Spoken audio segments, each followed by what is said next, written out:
goştarî bikerin û buanîn. Ma qey wêşiya xwe se bikir. Melim, qey pakî û wêşî yo wezîfe da Şeyma. Nameyê wezîfeyê Şeyma, ma qey wêşiya xwe se kenî bi. Şeyma, seba ino wezîfe şî kitapxane. Kitaban ra qey wezîfeyê xwe malumat arêda. Dadî û babiyê xwe ra pers kerd.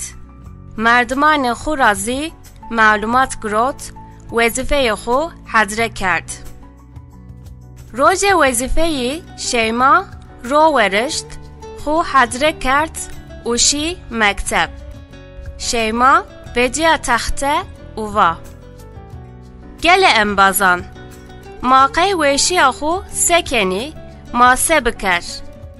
Mi verco qey wêşî û pakiya xwe ta çiyî kerdin. Labelê ino wezîfe ra dima mi fam kerd kêmiya mi zafa. Lazim o ma qey wêşiya xwe înan bikir. Ma spor bikir, ma wer ra ver û pey destanê xwe bişû, ma dindananê xwe her roj firçe bikir, ma leş û cilanê xwe pak tepiş, ma wer û şimitişê xwe rê dîqet bikir, ma xwe sert û gem ra bipaw, ma her roj honê xwe tam bigir.